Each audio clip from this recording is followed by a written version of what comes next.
ద్రవిడ దేశంలో ఒక రాజ్యం ఉండేది. ఆ రాజ్యంలో ఒక శివాలయంలో ఒక అర్చకుడు పరమశివుణ్ణి నమ్ముకుని అర్చకత్వం చేశాడు. అర్చకత్వం అంటే మామూలుగా చేసింది కాదు, ఆయన ఉన్నాడు అని నమ్మి అర్చకత్వం చేశాడు. బ్రహ్మాండమైనటువంటి కరువు వచ్చింది. ఆ ఊళ్ళో ఇంకా ఎవరు బతకలేక ఇంకా ఈ ఊరు విడిచిపెట్టి వెళ్ళిపోతున్నామని చెప్పి వెళ్ళిపోయారు. ఆ వెళ్ళిపోయేటప్పుడు ఒక గమ్మత్తు ఉంటుంది. చాలా తేలికైనవి, అమ్ముకుంటే అన్నం దొరికేవి ఉంటాయో పట్టుకెడతారు, బరువు అయినవి వదిలిపెట్టేస్తారు. మళ్ళీ మంచి రోజులు వస్తే మనం వచ్చేటప్పటికి ఉంటాయి. ఇక మంచి రోజులు రాకపోతే ఈ ఊరికి మనకి బాంధవ్యం తీరిపోయిందని వెళ్ళిపోతారు. వాళ్ళు వెళ్ళేటప్పుడు ఆవుల్ని గేదెల్ని తీసుకెళ్లరు. ఎందుకు తీసుకెళ్లరో తెలుసా అండి? తమ కడుపు నిండడానికే మార్గం లేదు, ఇంకా వాటిని ఏం మేపుతారు. కాబట్టి కరువు వచ్చినప్పుడు ఆవుల్ని గేదెల్ని ఇంకా పోషించలేక ముందు నీరు పోయలేరు, కాబట్టి వాటిని వదిలిపెట్టేసి వెళ్ళిపోతారు. అలా వెళ్ళిపోయారు ఆ ఊళ్ళో వాళ్ళందరూ. ఈ శివాలయంలో అర్చకుడు అన్నారు, నువ్వు కూడా వచ్చేసి మాతో అన్నారు. అంటే ఆయన అన్నాడు, నేను వెళ్ళిపోతే శివుడికి అన్నం ఎవరు పెడతారన్నాడు. ఇది భక్తి అంటే. అందరూ వదిలిపెట్టేశారు ఊరు. ఈయన వదిలిపెట్టేయచ్చు, కానీ ఈయన బతకడం కాదు, ఆ గుళ్ళో శివుడు బతకాలి.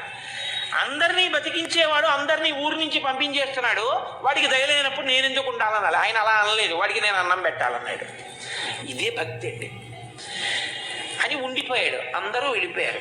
ఈయన ఊరు మొత్తం మీద ఒక్కడే ఉండడం అంటే మీరు ఆలోచించండి ఎలా ఉంటుందో. ఇప్పుడు పక్కింటికి వెళ్ళి అడుగుదాం అంటే కూడా ఎవరు లేడు, మాట్లాడడానికి కూడా ఎవరు ఉండడం.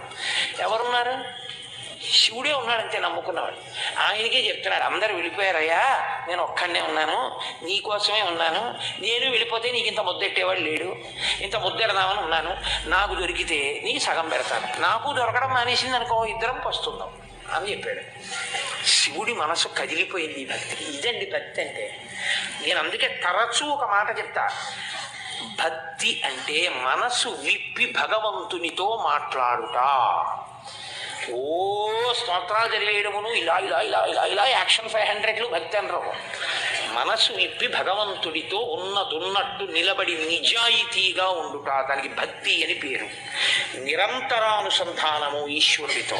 అది తైలధార పాత్రలోంచి పాత్రలోకి పడ్డట్టు పడుతూనే ఉండాలి. కాబట్టి చూడండి, ఇప్పుడు కదిలింది ఈశ్వరుడి గుండె. ఆయన అన్నాడు, ఒరే నువ్వు అక్కడివి నా కోసం ఉండిపోయావు, ఫోన్లో పంచి నీకు చాలా డబ్బు వచ్చే మార్గం ఒకటి చెప్తాను. నేను ఒక శ్లోకం ఒకటి రాసిస్తాను. ఈ రాజ్యానికి ఉన్నటువంటి ప్రభువు చాలా సాహిత్యమునందు మక్కువ కలిగినటువంటి వాడు. కాబట్టి ఆయన నువ్వు పట్టుకెళ్ళి ఈ శ్లోకం చెప్తే చాలా సంతోషించి నీకు కానుకలు ఇస్తాడు. నువ్వు ఆ కానుకలు తెచ్చుకుని దానితో నువ్వు బతుకు, నాకు నైవేద్యం పెట్టు అన్నాడు. అంటే అలాగే అంగీకరించి ఆ గుడిలో ఉండేటటువంటి అర్చకుడు ప్రభువు దగ్గరికి వెళ్ళాడు. వెళ్ళి పరమశివుడు రాసిచ్చినటువంటి పత్రాన్ని తీసి ఆ పద్యాన్ని చదివాడు. సింధుర రాజగమనార్థమిల్ల బంధంబు సహజ సుగంధంబు. అందులో ఉంది, పార్వతీదేవి యొక్క కేశపాశము సహజమైనటువంటి సువాసనతో కూడి ఉంటుంది. సింధుర రాజగమనాథమ్మిల్ల బంధంబు సహజ సుగంధము. సింధుర రాజగమన అంటే ఏనుగు ఎలా నడుస్తుందో అటువంటి ఏనుగు యొక్క నడక వంటి అందమైన నడక కలిగినటువంటి పార్వతీదేవి యొక్క కేశపాశము సహజమైన సుగంధము కలిగినది. ఆ రాజు యొక్క ఆస్థానంలో ఆస్థానకి ఒక ఆయన ఉండేవాడు, నత్కీరుడు అని ఆయన పేరు. ఆ నత్కీరుడు అక్కడ కూర్చుని ఉండగా ఈయన వెళ్ళి ఆ పద్యం చదివాడు. చదివితే ప్రభువు సంతోషించబోయాడు. నక్కీరుడు లేచి అన్నాడు, తప్పిది చెప్పరాదు కవితా సమయంబుల నొప్పు కాదు, నీవిప్పగిదిన్ రచయింపవచ్చునే అన విప్రుడు తెల్లబోయి, నాక పరమేశ్వరుండు ఈ వసుధాదిపుపై రచయించి ఇచ్చెగాని ఏ ఒప్పును తప్పునేనురుగా ఉత్తములారయటంచు క్రమరన్. కాళహస్తీశ్వర మహాత్యంలో ధూర్జటి ప్రణీతం ఇది. ఆయన అన్నాడు, అయ్యయ్యో తప్పిది చెప్పరాదు. ఇలా చెప్పచ్చా? తప్పు. ఎలా చెప్తున్నావు? కవితా సమయంబున నొప్పు కాదు. ఒక కవిత్వం చెప్తే దానికి ఒక నియమం ఉంటుంది. ఏది సహజంగా ఉంటుందో అది చెప్పాలి. అసహజమైన విషయం రాడు. వెంట్రుకల సువాసన ఉండడం ఏంట్రా? ఎలా రాసుకొచ్చావు? కవితా సమయంబున నొప్పు కాదు, నీవప్పగిదిన్ రచయింపవచ్చునే, నువ్వు ఇలా రచనలు చెయ్యొచ్చా అని అడిగాడు నత్తీరుడు లేచి. పాపం ఆయన శివాలయంలో అర్చకుడు, పాపం కవిత్వం రాదు. నత్తీరుడంతటి వాడు లేచి గద్దించేటప్పటికీ హడిలిపోయాడు. హడిలిపోయి నమస్కారం చేసి కాళ్ళ మీద పడిపోయి అన్నాడు, ఆ పరమేశ్వరుండు ఈ వసుధాదిపుపై రచించి ఇచ్చే కాని ఏ ఒప్పును తప్పు నేనురుగా ఓ ఉత్తములారయటంచు క్రమరన్. ఓ ఉత్తములారా, నేనేమీ రచించలేదు, నాకు తెలియదు. అన్నం లేదని ఏడుస్తుంటే ఉంటే నీకు పెడతా, లేకపోతే లేదయ్యా శివయ్య అన్నాను. అంటే నాకు రాసి ఇచ్చాడు. నేను ఈ రాసు మీద రాశానయ్యా వెళ్ళన్నాడు. గప్పిస్తాడన్నాడు. వచ్చాను, చదివాను, నేను రాయలేదు. ఈ తప్పు నాకు తెలియదు, నన్ను మన్నించండి, క్షమించండి, నేను వెళ్ళిపోతున్నాను అన్నాడు. పో అన్నాడు. తిరిగి వచ్చేసాడు. ఎక్కడికి వచ్చాడు? వెళ్ళిపోలేదు. అందరూ వదిలిపెట్టేస్తే నమ్ముకుని గుళ్ళో ఉన్నాను, నాకు దొరికితే నీకు పెడతానన్నాను. ఫోన్లే, మర్యాద చేయకపోతే పీడాపోయేది. అవమానం చేయించాడు ఇలాంటి పద్యం రాసిచ్చి అని. ఇక గుడికి వెళ్ళడం మానలేదు, మళ్ళీ ఊరెళ్ళాడు. వెళ్ళి చాలా మనసులో కోపం. అమ్మ దెబ్బలాడుతూ సున్నిపిండితోటి నలుగు పెట్టేటప్పుడు ఉండేటటువంటి ప్రక్రియ మీరు ఎప్పుడైనా చూస్తే చాలా గమ్మత్తుగా ఉంటుంది. పిల్లాడు బిక్క మొహం వేసి ఎక్కడికి గిల్లేస్తుందో భయం. వాడు ఇలా చేతులు ఇచ్చి ఇలా ఉంటాడు, అమ్మ వంక చూస్తూ. ఆవిడ మొన్న ఫస్ట్ యూనిట్ టెస్ట్లో 7 మార్కులు, రెండో యూనిట్ టెస్ట్లో 8 మార్కులు. అందులో మాకు గట్టిగా ఒత్తచ్చు కదా, ఒత్తేస్తూ చెయ్యి పట్టుకుని పైన కింద ఒత్తేస్తూ నిలబడం అని. నీ నాన్నకి పట్టదు, ఎప్పుడు ఉపన్యాసాలు అని ఇలా అంటుంటే తొడల దగ్గరికి వచ్చేటప్పటికి ఏ పిక్క తిప్పేస్తుందో అని వాడు అలాగే పిక్క చచ్చిపోయి ఉంటాడు. అలా ఈయన చేతిలో పాత్ర పట్టుకుని నమస్సోమాయి చ రుద్రాయి చ నమస్తామ్రాయి చ అరుణాయి చ నమశంగాయి చ ఫలపతయే చ, గొప్ప పద్యం రాశావు అని పోస్తుంటే శివుడు బిక్క చచ్చిపోయి అలా ఉండి అభిషేకం చేయించుకుని, నువ్వు పెట్టకపోయినా నేను పెట్టాలిగా, ఇంకా తిను. ఓం ప్రాణాయి స్వాహ, ఓం అపానాయి స్వాహ, ఓం యానాయి స్వాహ అంటుంటే ఆయన లేచి అన్నాడు, ఎందుకయ్యా అంత కోపం, ఏమైంది అక్కడ అన్నాడు. ఏమి తెలియని వాళ్ళే అడక్కు, సర్వజ్ఞుడికి నీకు తెలియని ఏం లేదు, ఎంత గొప్ప పద్యం రాశావు. మీ ఆవిడ వెంట్రుకలకి సహజ సువాసన. నక్కీరుడు నిలదీశాడు. ఏమిటి కవిత్వం అని అడిగాడు. కవితా సమయంబున రొప్పు కాదు, నువ్విప్పగిజిన్ రచయింపవచ్చునే అని అడిగాడు. సిగ్గుచేటై తిరిగి వచ్చాను అనేటప్పటికి శివుడు అన్నాడు, వాడేవాడు ఈశాన సర్వ విద్యానాం ఈశ్వర సర్వభూతానాం బ్రహ్మాధిపతిర్బ్రహ్మ శివో మే అస్తు సదాశివోం. సమస్త విద్యలకు అధినాథుణ్ణి నేను ఇంతపాటి లేశమైన కవిత్వం ఇస్తే పలుకుతున్నాడు నత్తీరుడు. నేను రాసినటువంటి కవిత్వంలో తప్పు పట్టగలిగిన మొనగాడా నేనే పెడతానన్నాడు. ఒక బ్రాహ్మణుడి వేషం వేసుకున్నాడు, తలపాగా చుట్టుకున్నాడు, రాజుగారి సభలోకి వెళ్ళాడు. వెళ్ళేటప్పటికి అందరూ అబ్బో చాలా వర్చస్సుతో ఉన్నాడు, లేచి నిలబడ్డాడు. నిలబడేటప్పటికి ఇంకా ఎవరిని ఏమీ అడగలేదు, చాలా కోపంతో ఉన్నాడు.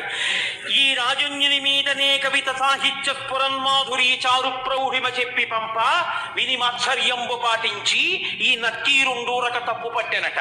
ఏది లక్షణమో అలంకారమో పదబంధమో రసమో చక్కని చెప్పుడా తప్పున శివుడు నిలదీశాడు. ఎరా, నేను ఈ రాజన్యుని మీదనే కవిత సాహిత్య స్ఫురన్మాధురి చెప్పి పంప అద్భుతమైనటువంటి పద్యం ఒకటి నేను రాసి పంపించాను. ఈ నక్కీరుండు మాత్సర్యంబు పాటించి ఊరక తప్పు పట్టానట. అవతలవాడు పద్యం రాయడం ఏమిటి, నేను మెచ్చుకోవడం ఏమిటని కేవలం అసూయతో నక్కీరుడు తప్పట్టుకున్నాడు పద్యంలో. ఏది పద్యంలో తప్పు ఎక్కడుంది చెప్పమనండి. లక్షణమో, ఏం పద్యంలో లక్షణంలో తప్పుందా? అలంకారమో, అలంకారం తప్ప. పదబంధమో, పదములు బంధం వేయడం తప్పొచ్చిందా? రసమో, రసభంగమైందా? చక్కని చెప్పుడా తప్పనం, ఏది తప్పు చెప్పు అన్నాడు. రాజు తెల్లబోయి ఈ కూడా ఎప్పుడు అయిపోయింది, ఇప్పుడు కమాలను ఈయనెవరో వచ్చాడు అని. ఆయన వెళ్ళిపోయాడు కదా అర్చకుడు, ఈయనెవరో వచ్చాడు. ఓహో, కవిత్వం రాసిన వాడు ఈయనేమో. శివుడు అన్నాడే, మరి ఈయనేమిటి ఇలా ఉన్నాడు అనుకున్నాడు. ఈలోగా నక్కీరుడు కపాలన లేచాడు, తన పేరు కదా ఎత్తాడు. అందుకని నక్కీరుడు లేచాడు, అన్నాడు, అగజకునైనం తగు ఇలా మగువులకు తగదు మాను మాత్సర్యమింకం గగన ప్రసూనవాదము జగతిన్ ప్రత్యక్షమునకు సరియన తగునే. ఏమిటారు మాట్లాడేది? కవిత్వం రాసావా, పద్యం రాసి పంపించావా? అగజకునైనం తగు, కొండకు పుట్టినటువంటి తల్లి కాబట్టి ఎత్తి పొడిచాడు. కొండల ఆవిడ పార్వతీదేవి కాబట్టి ఏమో ఆవిడ వెంట్రుకలకి సువాసన ఉందేమో. ఇలా మగువులకు తగదు, భూమి మీద ఏ ఆడదాని జుత్తు సువాసనతో ఉండదు. గగన ప్రసూనవాదము, ఆకాశంలో పువ్వు ఉందంటే ఎవడైనా నమ్ముతాడు? కనబడుతుందా ఎవరికైనా? ఎవడైనా అనుభవించింది ఉంటే చెప్పు, మేమెవరం చూడలేదు వాసన. నువ్వేదో రాసి పార్వతీదేవి కేశపాశం అంతా చాలా సహజ సుగంధంగా ఉంటుంది అంటే ఎలా ఒప్పుకుంటావు? ఇది ప్రత్యక్షమునకు సరియనతగునే మా కంటితో చూసింది అని సత్యమని మేము అంగీకరిస్తామా? అంగీకరించాం. ఏమిటి తప్ప తప్ప అని 10 మాటలు అడుగుతాయండి. అందరికి తప్పే అన్నాడు. అనేటప్పటికీ శంకరుడు అన్నాడు, పార్వతీదేవి కేశపాశమునకు సహజ సుగంధముందో లేదో చెప్పగలిగిన వాడు ఎవరు? ఒక్క శంకరుడు. నేను చూస్తాను కాబట్టి ఆ కేశపాశం యొక్క వాసన, కాబట్టి నేనే రాసింది, నేను చూసిన వాడిని. నేను చూసి సహజ సుగంధం ఉందని చెప్పినా నువ్వు నమ్మవా? నేను శివుణ్ణి అని చెప్పడం కోసం ఒక్క నత్తీరుడికి కనపడేటట్టుగా నీలగ్రీవుండు నిటల నేత్రము చూపాను. నీలగ్రీవుడు నల్లని కంఠమున్నవాడు, హాలాహలాన్ని భక్షించినవాడు, అంత ఓర్పున్నవాడు, లోకమును రక్షించగలిగినవాడు. వీడికి నేను చెప్పింది నిజమే అని చెప్పాలని పరమశివుణ్ణి నేను అబద్ధం చెప్పవలసిన అవసరం లేదు. ఆమె నా భార్య. నేను నిరంతరం వాసన చూసిన కేశపాశం అది. నేను చెప్తున్నానని చెప్పడం కోసమని 3వ కన్ను చూపించాడు. చూపిస్తే అహంకారం అండి నక్కీరుడికి. తను నమ్మింది, తనకొచ్చిన 4 పద్యాలు గొప్పనుకున్నాడు. పరమశివుడంతటి వాడు 3వ కంటితో త్రయంబకుడై ఎదురుగుండా కనపడితే ఆయనే సుగంధిం పుష్టివర్ధనం ఉర్వారుకమివ బంధనాన్ మృత్యోర్ముక్షీయమామృతాత్ అంటాం.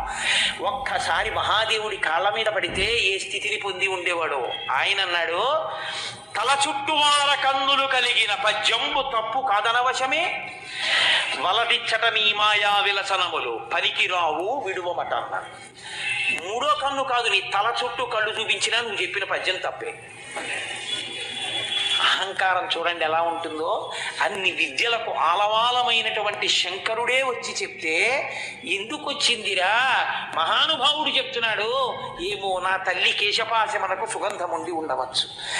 ఆ అనుభవము నేను అలా అమ్మ కేశపాశ దర్శనం చేయగలిగిన భాగ్యాన్ని శంకర నాకు కూడా కృప చెయ్యని పాదాల మీద పడాలి. తన విద్యతో వాదన చేస్తున్నాను అనుకున్నాడు. నీ తల చుట్టూ కళ్ళు చూపించినా నీ పద్యం తప్పే అన్నాడు. వెంటనే శంకరుడు అన్నాడు, నీవు కుష్ఠవ్యాధి చేత భయంకరముగా పీడింపబడదువుగాక. ఉత్తర క్షణంలో ఒళ్ళంతా వివరణమై కుష్ఠవ్యాధి బయలుదేరింది. ఇప్పుడు పరమశివుడి కాళ్ళ మీద పడ్డాడు. అయ్యయ్యో తండ్రి, వచ్చిన 4 ముక్కలకి కన్ను మిన్ను కానక అహంకారంతో ప్రవర్తించాను. ఖచ్చితంగా జగదంబ యొక్క కేశపాశము సుగంధభరితమే అయి ఉంటుంది. నన్ను అనుగ్రహించి నాకు క్షమాభిక్ష పెట్టు అని ఆయన కాళ్ళ మీద పడ్డాడు. శివుడు అన్నాడు, నువ్వు కైలాస పర్వత శిఖర దర్శనం చేస్తే నీ యొక్క పాపం పోయి నీకు మళ్ళీ ఆరోగ్యం కలుగుతుందని అంతర్ధానం అయ్యాడు. ఇప్పుడు ఈ కుష్ఠవ్యాధితో బయలుదేరాడు. ఎంత వర్ణించాడో దుర్జటి. ఎప్పుడైనా అవకాశం ఉంటే కాళహస్తీశ్వర మహాత్మ్యం చెప్తాను, అప్పుడు విందురుగని. అప్పుడు మహానుభావుడు ఉత్తర భారతానికి నడిచి వెడుతూ కైలాసం కనపడక కుష్ఠవ్యాధి పెరిగి వేళ్ళు కాళ్ళు ఊడిపోతుంటే ఏడుస్తుంటే ఆనాడు సుబ్రహ్మణ్యుడు ప్రత్యక్షం అయ్యాడు ఒక చోట చెట్టు కింద. ఓరి పిచ్చాడా, మా నాన్న హృదయం నీకు ఇప్పటికీ అర్థం కాలేదు. కైలాసం అంటే కుష్ఠవ్యాధితో అక్కడికి ఎడతావా? దక్షిణ కైలాసం కాళహస్తి శిఖరం చూడమన్నాడు రామ నాన్నగారు.